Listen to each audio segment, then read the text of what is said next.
Boa noite a todo mundo que está entrando nessa live.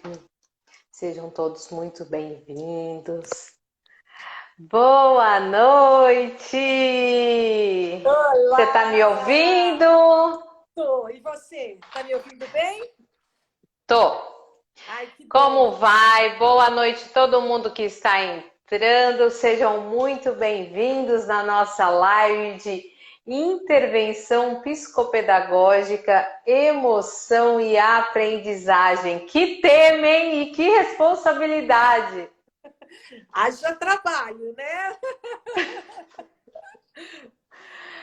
Muito obrigada, viu, por estar aqui com a gente, divulgar seus saberes, compartilhar, né, seus saberes e com tanta generosidade. Sou super fã do seu trabalho e obrigada por estar aqui. Que Deus abençoe a nossa noite. Imagina, Samanta, eu que agradeço a oportunidade. Eu considero essa oportunidade um momento de reflexão, né? Um momento que a gente possa pensar sobre esse assunto que é tão importante, tão presente no nosso dia a dia, né? Em vários momentos da nossa vida, né? Então, acho assim que eu tenho mais é que agradecer de coração. Muito, muito obrigada pelo convite e vou adorar estar com todos aí. Agora tenho que falar uma coisa. Eu tenho uma certa dificuldade de ficar acompanhando a fala de todo mundo. Eu também.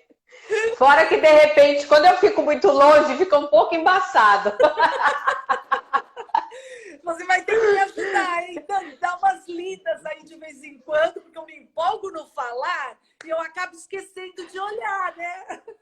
Olha, hoje eu aprendi uma com você que, ó, sobre falar, né? Tudo com a boca, mas comer, como que você falou? Eu falei que eu vou morrer pela boca, porque eu adoro comer, adoro beber, adoro falar. Ai, é uma perdição! Perfeito, é tudo isso que eu preciso, porque eu também gosto. Meu Deus, a gente vai ter que pedir licença uma para outra aqui. Com certeza, com certeza. Mas assim, eu gente, vai ser um momento bom. Vai, tenho certeza.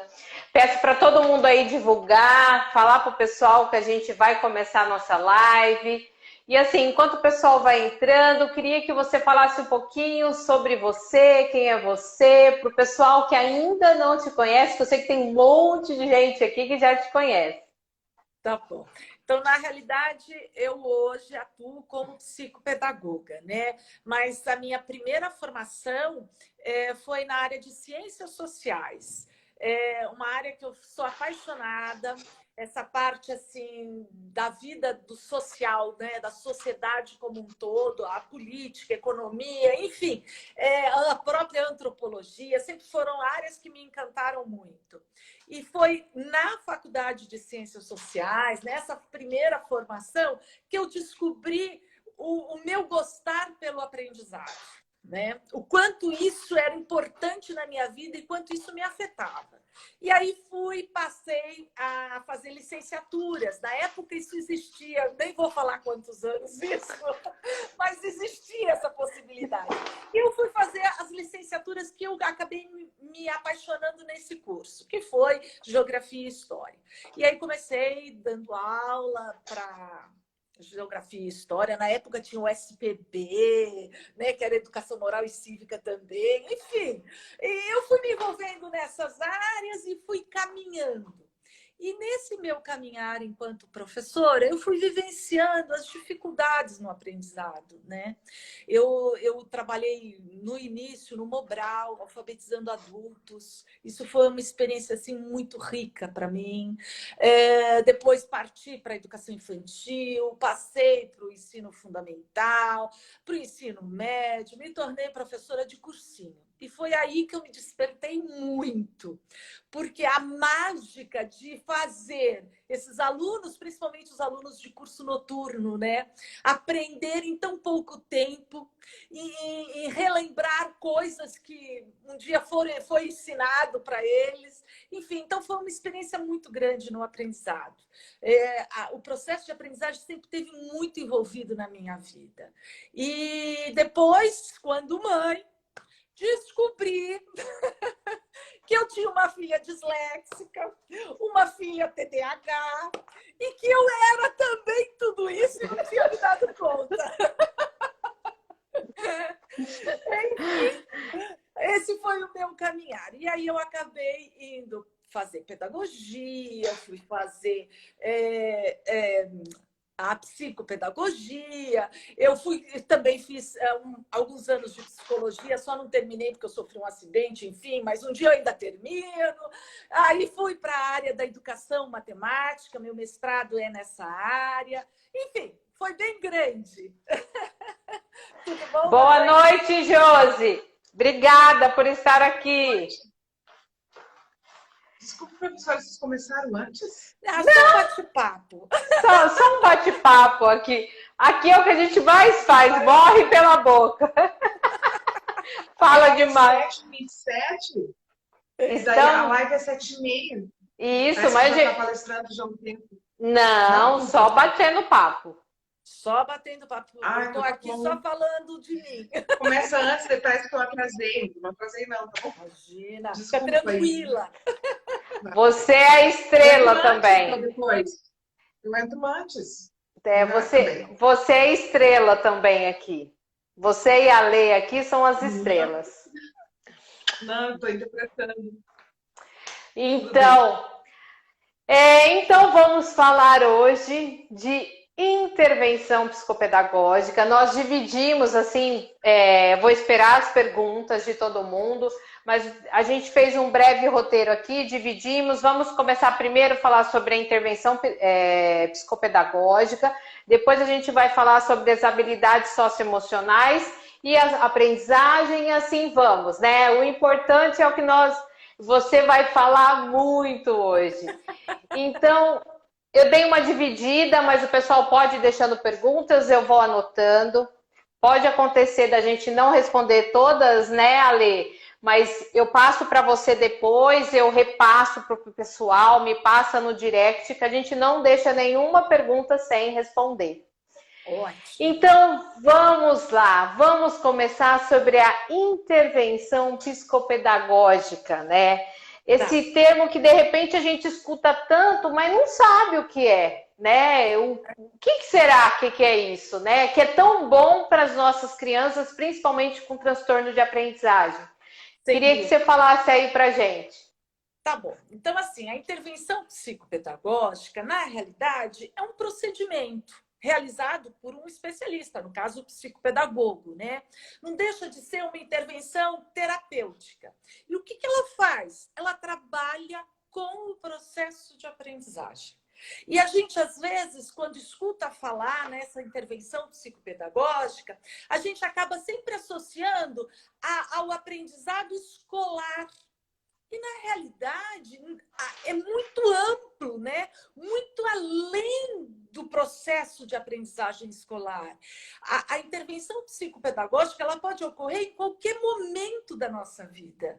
Lá desde pequenininho, quando a gente nasce, até o fim, vamos dizer assim, né? No acolhimento dos nossos idosos, no processo de reabilitação desses idosos, enfim. Então, a gente pode receber esse cuidado, esse acolhimento ao longo da nossa vida. Vai depender da demanda, né? Outra coisa que eu acho assim, bem interessante falar é que às vezes a gente associa a intervenção psicopedagógica sempre com algo problemático, né? Para superar uma deficiência, um déficit, uma dificuldade. Mas não necessariamente. A intervenção psicopedagógica ela pode vir como um processo terapêutico, no sentido de prevenção, né? De estimular, de habilitar habilidades que eu ainda possa não ter desenvolvido por alguma privação cultural ou por própria privação, às vezes, de uma questão familiar, uma experiência, enfim. Então, a intervenção psicopedagógica é algo muito amplo que pode ser vivenciado, né? E eu costumo dizer, é o processo de aprendizagem na vida, em todos os sentidos. E é muito lindo. Ao mesmo tempo que é lindo, é complexo. Porque se a gente for pensar na singularidade humana, onde cada um é um, essa intervenção também é singular. Não existe uma intervenção que possa ser aplicada a todo mundo. A intervenção ela tem que ser muito individualizada, né? Diante da demanda, diante de um diagnóstico, né? De uma avaliação feita. E como é aquela pessoa num contexto de vida social, familiar, escolar, enfim. Então, é algo que precisa ser muito bem pensado, estruturado, né? Ainda mais se a gente pensar na neurociência, né? No sentido que o nosso cérebro pode ser modificado por uma prática pedagógica. Olha a responsabilidade de uma intervenção psicopedagógica. Eu vou estar interferindo, né, no desenvolvimento de um cérebro. Gente, isso é muito rico, muito importante, muito sério, né? Então, eu parto desse princípio. Acredito que todo ser humano aprende, pode aprender.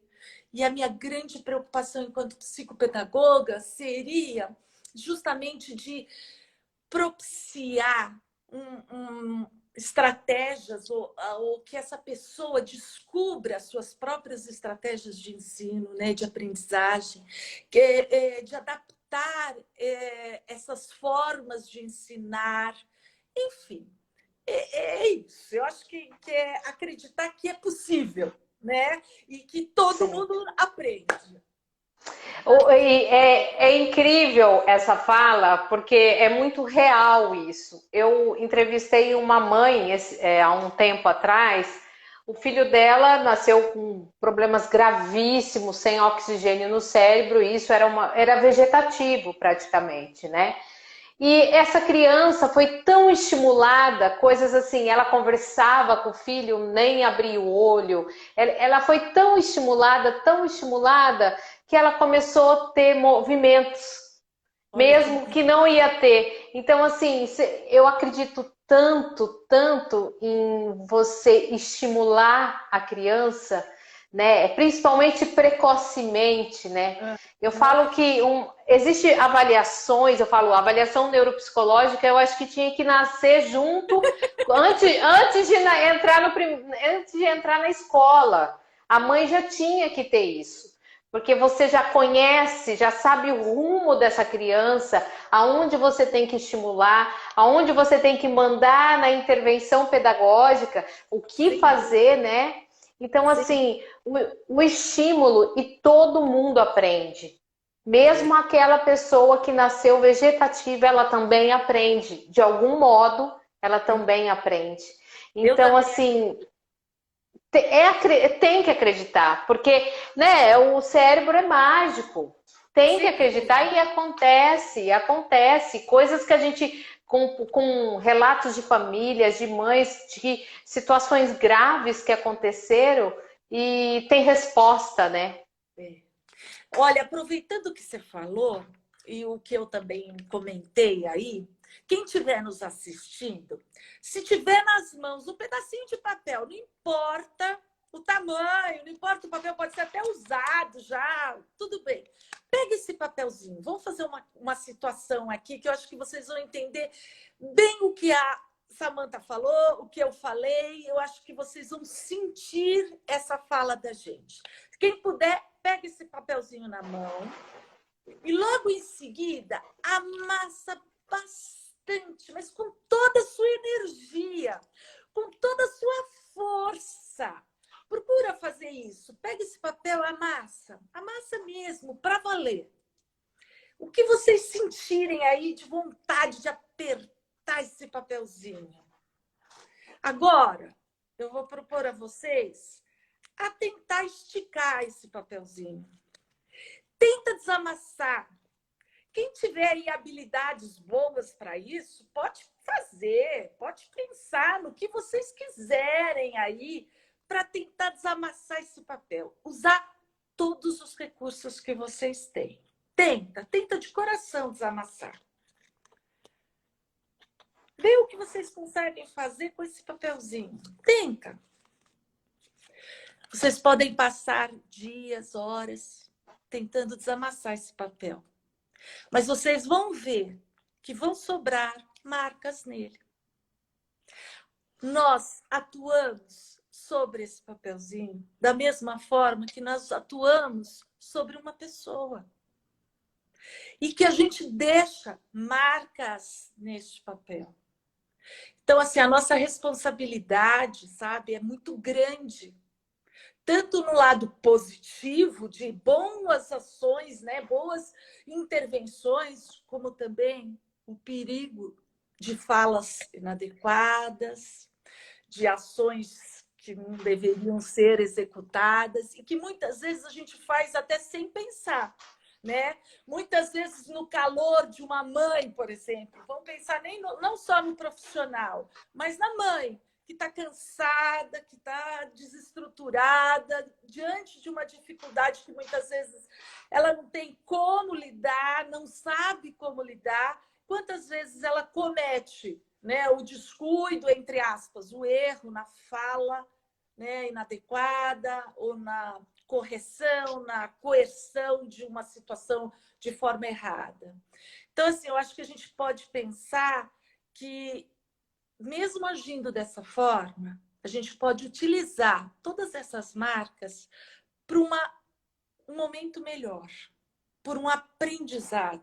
A gente também aprende enquanto mãe, enquanto profissional, que a gente pode mudar, né? Se a gente errou, ok, desculpa, mas eu vou procurar acertar.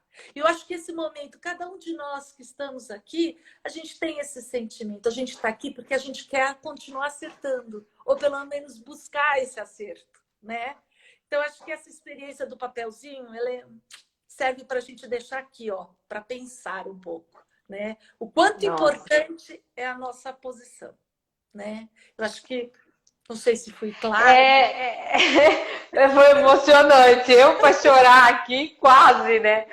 Mas você sabe que às vezes eu comento muito com as mães, assim, que eu tenho muito contato, né, mais com mães, né, em grupos, e eu falo que a gente tem que se olhar, né? A gente tem que cuidar, né?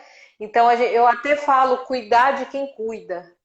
Porque tem, de repente, o tanto que o meu grupo no Instagram, lá no Telegram, ele é cuidando de quem cuida, chama.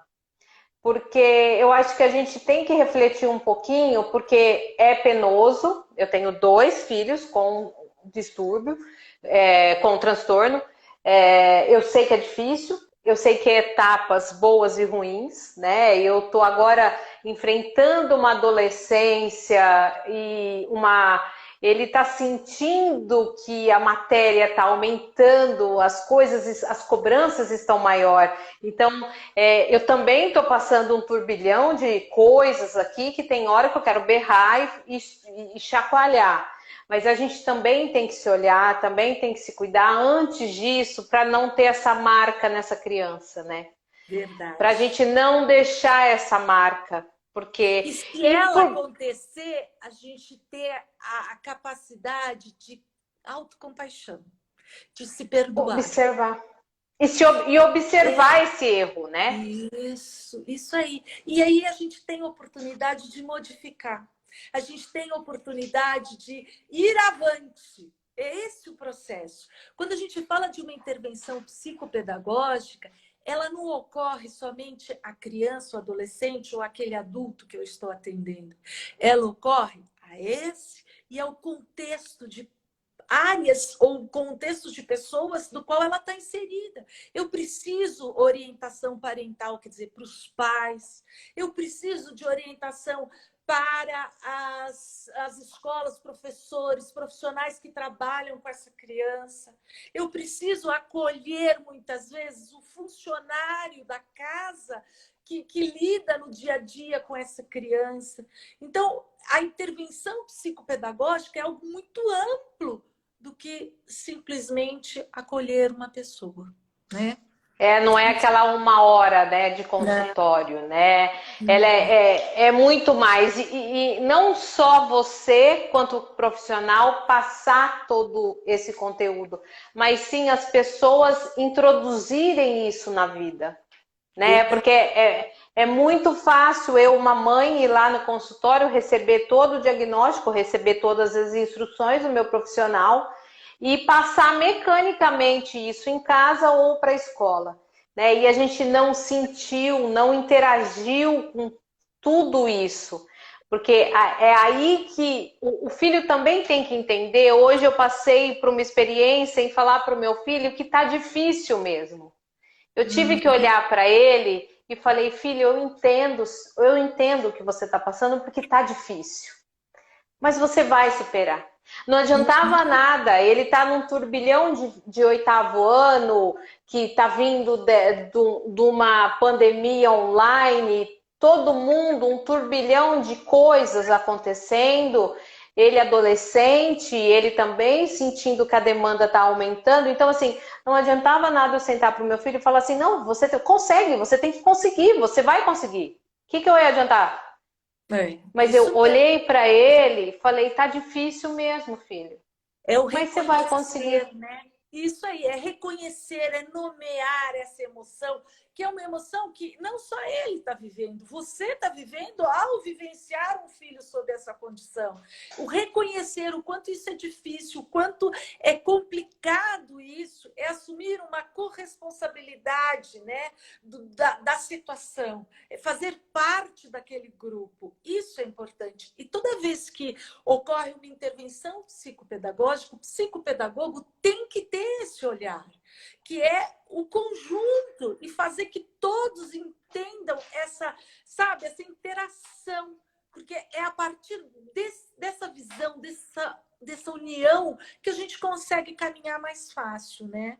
É mágico. Quem falou aqui, a Márcia, falou uma coisa que validar o sentimento. Essa palavra é uma coisa que a gente precisa nesse momento dentro da sala de aula. A gente precisa isso dentro de casa, porque está difícil para todo mundo nessa volta, quem está voltando. Então, a gente validar o sentimento e repensar no conteúdo, né? Exatamente, Repensar. acho que vem aí com o nosso título, né? Cognição e emoção. Não dá mais para a gente pensar no aprendizado simplesmente com as funções cognitivas em evidência, né? Uma aprendizagem para ser significativa, uma aprendizagem para que tenha realmente uma contribuição na qualidade minha de vida, na formação de quem eu sou. Ela precisa ocorrer, ela precisa perpassar pela educação socioemocional, o desenvolvimento de habilidades emocionais, sociais, que são fundamentais para estruturar o aprendizado desse conteúdo, né? E lembrar que o desenvolvimento dessas habilidades são aprendidas, é educação socioemocional. Eu posso fazer isso de forma preventiva, não esperar o adoecimento dessa minha criança, o adoecimento desse meu jovem ou adulto, não esperar ele se tornar uma pessoa com um transtorno de ansiedade, com um transtorno de depressão, como consequência dessa situação, né? Eu posso ensiná-lo a lidar com todas essas emoções.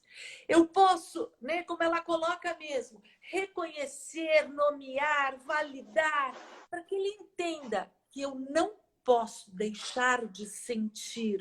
Eu não tenho controle sobre as emoções nesse sentido, porque ela é filogenética, ela é nossa. Eu não vou deixar de ter raiva, eu não vou deixar de ter uma frustração, mas eu posso sim controlar a intensidade dessa emoção. Reciclando os meus pensamentos, os meus sentimentos, eu passo a ter um comportamento mais assertivo, né? Então, se eu aprendo a fazer isso, né? A ter esse processo, meu Deus do céu, que felicidade, né? Que sensação boa. E é tão simples a gente desenvolver educação socioemocional, tanto em casa quanto na escola. E muitas vezes a gente não sabe como fazer, porque a gente não para discutir, para entender o que é isso. Sabe, Samantha, o meu trabalho de mestrado foi em cima da educação socioemocional relacionada ao aprendizado da matemática. E eu quis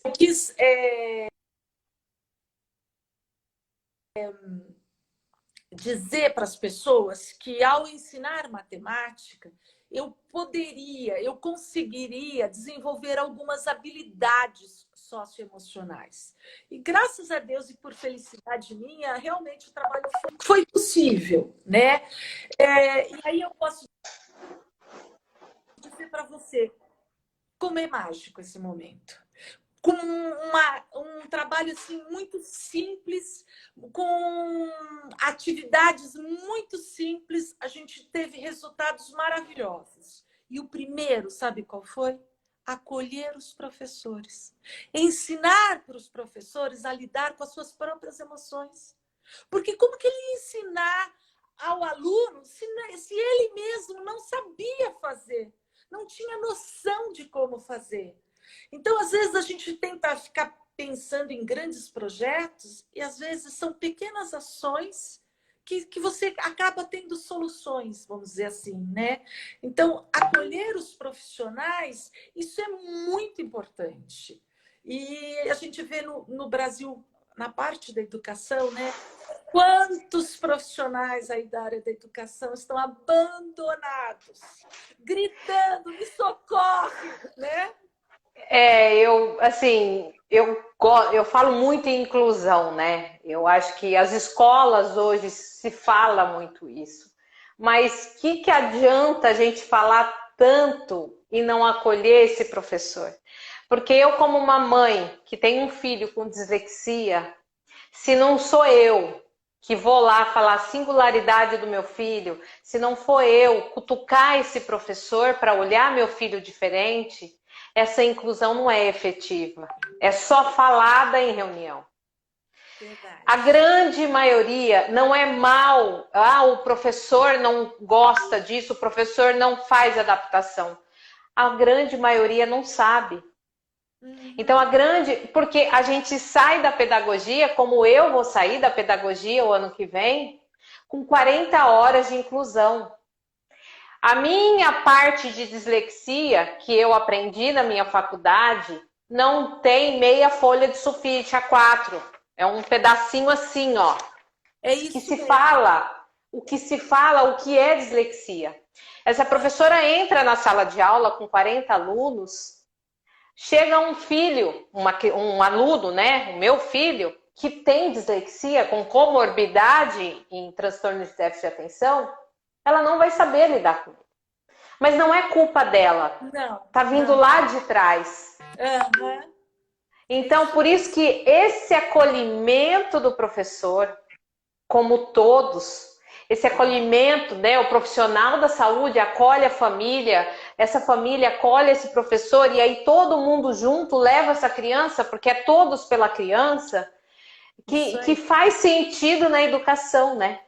Sem dúvida, não dá mais para separar a saúde da educação. A interdisciplinaridade, ela é tão importante em vários segmentos, né? Eu não posso ter hoje mais o meu atendimento individualizado lá no meu consultório privado. Eu preciso, sabe, do meu contato com o médico que atende essa criança, o neuropediatra que está atendendo essa criança. Eu preciso do contato dos demais profissionais que que se não estão atendendo, mas porventura já atenderam essa criança. Enfim, a gente precisa do acolhimento dessa união toda para suportar quem? A escola, os profissionais da escola que estão no dia a dia. É árduo o dia a dia de um professor, né? E se ele não tiver esse suporte, como dar conta? Então, quando a gente fala da educação socioemocional, que a gente vê tão importante para os nossos alunos como meio de sobrevivência, só que eu preciso oferecer isso aos nossos profissionais que estão acolhendo essas crianças e adolescentes, porque eles não tiveram a oportunidade. Se você pensar na tua vida pessoal, falava-se em habilidades sociais, emocionais na sua infância, na sua adolescência, imagina! A gente nem sabia o que era isso. Nem na faculdade. Se desenvolvia isso, talvez de forma espontânea, mas não, né, científica, não de forma realmente idealizada para isso. Então, se hoje nós temos condição de entendimento disso, por que não propiciar? Né? Então, eu acho que essa é uma grande questão para nós hoje. E a neurociência veio para isso, né? Porque a neurociência veio nos mostrar que a gente precisa dessa emoção de tornar o porquê fazer, né? Dar sentido no que está fazendo para aprender. Isso aí. Por isso que eu falo, sabe, Samantha, que para mim, Alexandra, a intervenção psicopedagógica se passa por 4 funções. As chamadas funções conativas, as funções cognitivas, as funções executivas, que não deixa de ser uma função cognitiva, mas vista separadamente, e as funções metacognitivas. O trabalho de um psicopedagogo tem que perpassar por essas 4 funções, senão ela não ocorre. O que a gente não pode mais hoje é confundir o trabalho de um psicopedagogo como um trabalho de um professor particular. Não é isso. Não é isso. Eu não sou professora para ensinar um conteúdo, porém eu posso usar o conteúdo que aquela criança ou adolescente está aprendendo para ensinar essas funções que eu acabei de nomear. Então, assim, a gente precisa entender a complexidade, a amplitude do que é um trabalho psicopedagógico, né? Se a gente for pensar nas funções conativas, né, que é um nome assim até meio estranho, né? O que vem a ser? É o que abrange essa parte das emoções, mas não é só elas, né? Para pensar. Eu tenho que pensar no bem-estar desta criança. Será que essa criança sabe o que é bem-estar? Me sentir bem?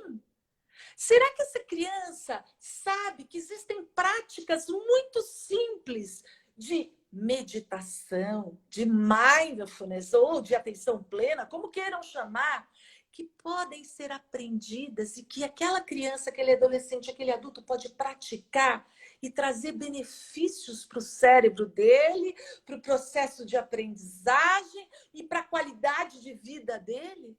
Será que aquela criança sabe que o ato de respirar, aprender técnicas de respiração podem me ajudar nesse bem-estar e me favorecer na aprendizagem?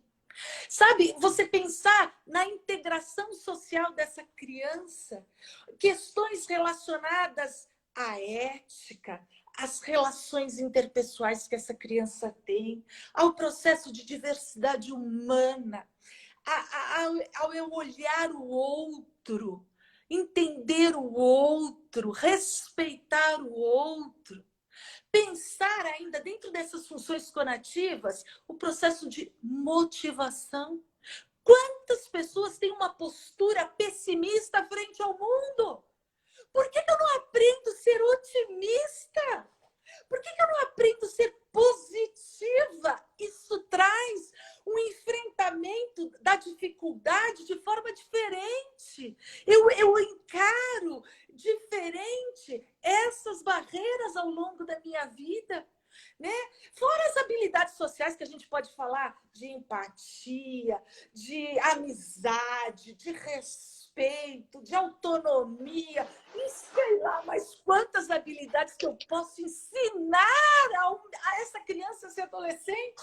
Então, se o psicopedagogo, ao trabalhar com essa pessoa, não consegue ver essas funções, não consegue ver a importância da educação socioemocional, meu Deus, que trabalho ele vai fazer? Ele vai começar por onde? Por aí. Então, assim, é tão lindo. Eu sou apaixonada por essa área, né? Então, assim, eu não consigo conceber que ainda existem pessoas achando que intervenção psicopedagógica é aula particular, é para resolver um problema de um estudo de uma matéria. Não! Eu posso usar aquele conteúdo para trabalhar funções cognitivas, que possam existir um déficit, ou que possa existir uma dificuldade específica, né? Que funções executivas a gente pode estar falando? Memória, atenção, processos de percepção, sei lá, linguagem, né? E como que eu faço isso? Gente do céu, da melhor forma possível. Se eu tiver com um ambiente saudável, uma atmosfera saudável da aprendizagem, a minha inteligência flui. Então, assim, se eu me preocupar com aquelas funções conativas inicialmente, as funções cognitivas vão fluir de uma forma muito mais tranquila, né? Com um processo mais agradável de ser sentida, né? Uma das funções cognitivas que a gente tem são as funções executivas, né? Tão faladas na atualidade. Meu Deus do céu, o quanto ela é importante para a gente, o quanto a gente precisa dessas funções executivas. Por quê? Porque são elas que controlam, são elas que mantêm justamente a cognição e a emoção funcionando. Então, assim, a gente fala, e eu não vou trabalhar isso? Meu Deus do céu, eu preciso trabalhar isso. Então, é assim, o trabalho de intervenção psicopedagógica, ele é tão amplo e precisa ser respeitado em todos esses momentos. Olha, quando a gente fala das funções executivas, olha como é importante ensinar para uma criança, por exemplo, planejar, organizar, criar estratégias. Como é importante, por exemplo, essa criança aprender que ela tem que ter objetivos, por exemplo, objetivar, saber o porquê das coisas, por que ela age daquela forma. Flexibilizar, né? Ser capaz de trocar a forma de pensar ou de agir ou de atuar ali diante de um contexto ou diante de uma necessidade. Ver o quanto a rigidez cognitiva pode me dificultar o processo de aprendizagem, mostrar para ela, eu não estou conseguindo ler um texto e entender dessa forma. Vou procurar uma outra forma. Por que eu não troco? Né? Por que não mudar? A flexibilidade cognitiva está aí, na capacidade de entender que eu posso fazer diferente. As funções metacognitivas é justamente o autorregulamento do meu aprender, o monitoramento do meu próprio modo de aprender. Olha, eu aprender a ler, a estudar, a escutar, a fazer uma prova. Se eu aprendo isso, se eu reconheço, me monitoro sobre esta forma de aprender, quanta coisa eu vou conseguir desenvolver. Fala a verdade. É assim, apaixonante. Até mesmo se a gente for pensar, uma das queixas que eu mais escutei nesse momento pandêmico foi o ato de procrastinar das crianças e adolescentes. De deixar tudo para a última hora, de não se envolver, de deixar para lá, faço depois, não inicia, aquela dificuldade de se relacionar, principalmente com os estudos.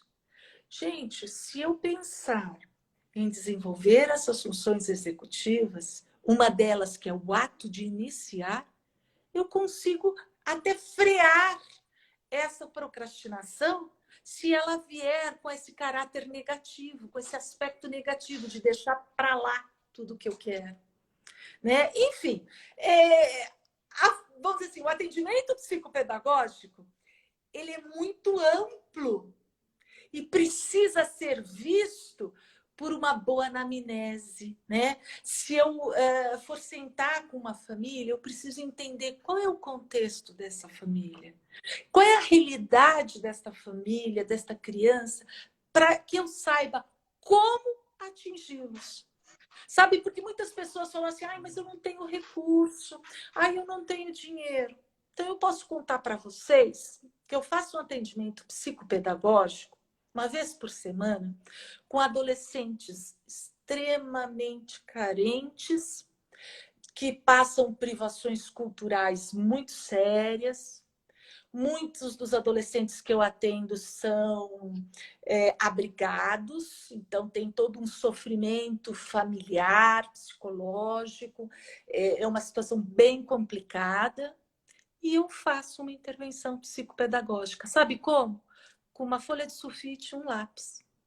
Então, muitas vezes, eu não preciso de muitos recursos para intervir, mas eu preciso do conhecimento. Então, a necessidade da gente sempre estar estudando, da gente estar aqui nesse momento juntas, né? Tentando ouvir, tentando refletir, o quanto isso é importante para o nosso aprendizado, né?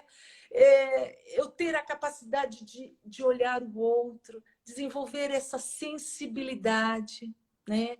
Isso é muito importante nesse trabalho, porque se eu não conseguir entender isso, fica difícil ajudar quem está na minha frente. Essa é a verdade, né? Eu falo demais, né? Sabe o que é? Eu estou aqui para te ouvir. Aliás, todos nós estamos aqui para te ouvir. Mas o que mais me encanta, né? Porque eu ficaria aqui horas e trazia você para Ribeirão aqui, né? Você ia sumir. E a BD nunca mais ia te ver. Você ia ficar aqui comigo. Olha, é você amar o que faz. Quando você ama o que faz, dá para sentir todo o seu saber de uma forma com emoção. Né? É a tal didática emocional, que eu que coloquei esse nome. Né? Eu falo, quando alguém tem a didática emocional, porque eu falo assim, quando a pessoa ensina com aquele amor, ensina com aquela empatia, um nome que todo mundo gosta de falar, a coisa flui, a coisa marca. Porque o sofrimento marca, porque ele teve um significado, ele teve uma emoção. E toda a sua fala aqui foi a emoção com o saber. Então, é a didática com o emocional. E isso tem todo sentido. E isso, todos os sentidos, faz a gente aprender. Que é aí que é o que precisa ter na escola.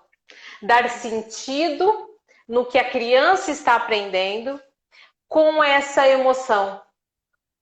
Exatamente.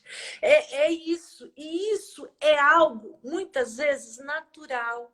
Só não se torna mais evidente pela falta de consciência. Às vezes não é nem conhecimento, mas de consciência. Vou tentar simplificar isso, esse meu pensamento agora, voltando um pouquinho lá no meu projeto de pesquisa. Quando eu trabalhei com os professores, não é que eles não entendiam o que era educação socioemocional. Pelo contrário, todos tinham consciência, o conhecimento disso. Só não tinham a consciência de que isso poderia ser aplicado. E de forma muito simples no dia a dia. Então, muitas vezes, o que falta é a prática no dia a dia. O professor não sabe praticar, às vezes ele conhece tanto mais do que a gente que está aqui desse lado, mas ele não sabe como aplicar na sala de aula. Então, assim, o que eu sinto hoje, principalmente assim nos congressos que eu participo, nos eventos assim que a gente está junto, nos cursos lá da BD, né, que a gente participa, a riqueza da prática. Porque quando a gente sai daquela teoria enorme que a gente dá tal, e vai para o curso prático, que eu vou com uma sacolinha, te juro, Samanta, eu entro na minha aula de prática ali com uma única sacolinha. E a gente não dá conta de explorar a sacolinha, de tantos recursos que a gente pode criar com tão pouco material, desde que a gente tenha essa sensibilidade, esse conhecimento. A nossa cabeça, a nossa inspiração fervilha. A gente brota ali naquele curso ideias que eu nem nunca pensei, que surgem de um comentário de um de outro, da somatória de experiências, e que a gente vai vendo o quanto é possível praticar em sala de aula pequenas coisas. E eu acho que é isso que a gente precisa cada vez mais sensibilizar o coração desses professores, no sentido, o quanto eles sabem e o quanto a gente está aqui para ajudar eles colocarem em prática o que eles sabem. Né? A minha proposta, acho que, de amor para essa profissão está ligada a isso. Eu gosto muito da formação de professores por conta disso. Porque eu fui professora a minha vida inteira e me sinto professora até hoje, porque eu dou aula nos cursos, não mais na escola em si, né? Mas nos cursos aí de profissionais direto. O quanto isso é importante e o quanto é necessário para eles, né? A gente não precisa fazer milagres, a gente consegue fazer a realidade, né? Com tão pouco. Tá. Eu falo, né? A emoção é o aprender, né? Eu volto a dizer isso. A emoção é o aprender. E nisso surge a criatividade, como você falou, numa folha de sulfite. Você faz o que você quiser, um lápis, o que você quiser, e assim você constrói uma aprendizagem, né?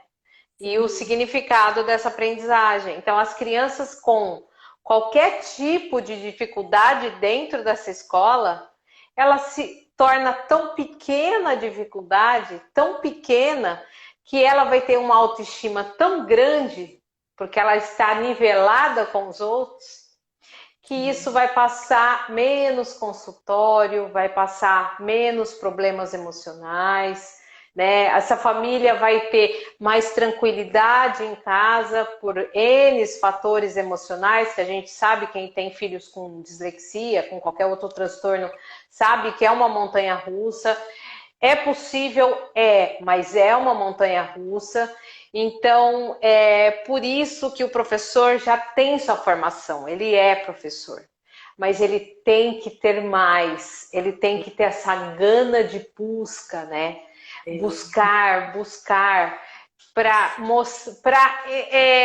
não passar a matéria. O que me mata é isso. Eu tenho que cumprir o currículo. Mas em si, fazer com que o aluno aprenda da maneira dele. É a mediação. O professor cada vez mais tem que entender o papel rico de mediar a aprendizagem do aluno. Né? Qual é o meu papel nesse processo? Eu tenho que mediar esse conhecimento e a forma como o meu aluno vai adquirir esse conhecimento, né? Construir possibilidades, construir soluções, estratégias de enfrentamento. Isso é um trabalho rico, né? A gente fala assim, poxa, vocês estão falando, né? Filosofando. Não é filosofar, é praticar, porque isso tudo é possível. É possível. A gente consegue. E consegue como? Praticando. Muitas pessoas chegam para mim e dizem assim, Alexandra, o que eu faço? Eu queria fazer estágio. Vai ser voluntário. Tem tantas ONGs pela vida, vai aprender, vai ali atuar no dia a dia. Isso faz o aprendizado. Eu tenho 54 anos e eu sou voluntária até hoje. E o ato de estar ali, não importa dinheiro nesse momento. Lógico que a gente precisa sobreviver, lógico que eu preciso trabalhar, eu não preciso, de repente, ser voluntária 40 horas semanais, né? Mas eu posso, sim, ser voluntária um período do meu dia, do meu trabalho, né? Eu posso, sim, aproveitar aquele espaço de troca, onde eu me desprendo, né, de todo esse processo. Eu acho mágico. Eu acho que um trabalho voluntário, ele, em qualquer situação, ele é muito rico. Você está me escutando? Eu acho que você saiu da... Deu uma travada e voltou. Você está me escutando? Não, agora deu. Voltou. Deu uma travada e voltou. Deixa eu falar uma coisa. A gente está chegando ao fim, eu estou morrendo já. Mas, você está me escutando? Está travando aqui. Não, mas dá para ver? Não, eu achei que estava travando. Fica ruim. Mas esse trabalho, por mais que você disse sobre trabalho voluntário, né? Procurar. Quando a gente se doa, a gente aprende mais. Travou aqui para mim. Deu para escutar? Deu. Tá. Quando a gente se doa qualquer trabalho voluntário, qualquer escuta voluntária, porque às vezes você não precisa nem trabalhar, só de escutar você já está ajudando. Você ajuda você mesmo, né? Sem dúvida. E normalmente, quando o trabalho voluntário ocorre, parece que você fica mais aberta, mais solícita, sabe? Você se desprende, às vezes,